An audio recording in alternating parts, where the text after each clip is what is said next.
They told you to be realistic. They told you to play it safe, have a backup plan, and wait for the perfect moment. But I'm here to tell you that's the worst advice you will ever get. Because being realistic is just fear wearing a business suit. It's the most socially acceptable way to give up on your dreams before you've even started. We're taught that failure is this monster under the bed, something to be avoided at all costs. But that's a lie. Failure isn't the opposite of success. It's the price of admission.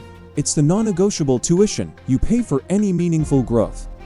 It's not a maybe, it's a must, and if you're not failing, you're not even in the game. You're just a spectator in the cheap seats of your own life. Think about it. We celebrate the final product, not the process. We see the polished trophy, not the years of mud, sweat, and tears. We know of Sir James Dyson and his revolutionary vacuum, but do we talk about the 5,126 failed prototypes he built before it? Each one was a lesson, not a loss. We remember the win, not the grind, because the story of struggle is messy and uncomfortable. But it's the only story that matters. I know this because I've lived it. Let me take you back to a Tuesday night, around 2 a.m., 5 years ago. I was sitting on the floor of my tiny apartment, surrounded by boxes I couldn't afford to unpack. My third business had just collapsed. I had a final demand notice in one hand and my phone in the other, scrolling through photos of friends getting promotions, buying houses, getting married. And all I felt was this cold, heavy shame. It was a physical weight. My own reflection in the dark window looked like a stranger, a failure. I wasn't just broke, I felt broken. I whispered to myself, maybe they were right. Maybe I'm just not cut out for this. It was the lowest I'd ever been. The next morning, the sun came up, and I was still on that floor. My phone buzzed. It was a text from my grandmother, completely out of the blue. It just said, remember that little wooden boat you built when you were 8? It sank in the pond, and you cried. But the next weekend, you built another one. Don't ever stop building your boat. That was it.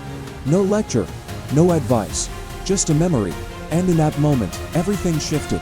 I wasn't a failure who had lost everything. I was a builder who just needed to find more wood. The problem wasn't that my boat sank. It was that I had stopped believing I could build another one. I stood up, walked to the window, and saw the world differently. I wasn't at the end. I was at the beginning of the next build. So now I'm asking you, what are you avoiding right now? What big, beautiful, terrifying dream are you pretending not to want because you're scared of sinking? Who are you becoming by staying on the shore, by playing it safe? Are you becoming the person you were meant to be, or are you becoming a ghost of your own potential? Think of your potential like a sealed glass bottle with a firefly trapped inside. Every time you play small, every time you say I can't, every time you listen to fear, you're slowly sucking the oxygen out of that bottle. The light gets dimmer and dimmer until one day, it just goes out. And you're left with a dark, empty bottle called regret. And regret is 1,000 times heavier than failure. Don't let your light go out. So what's the call to action? It's not to follow your passion or chase your dreams. It's simpler and harder than that. Today, right now, give something to the dream. Give it 1 hour of your time when you're tired. Give it a sliver of your talent, even if you think it's not good enough. Give it the courage to make that one phone call you've been dreading. Give it your full, undivided, terrifying effort, not when you feel ready, not when the conditions are perfect, now, because someday is a disease that will take your dreams to the grave with you. Your time is now. Stop being a maybe. Be a masterpiece in progress.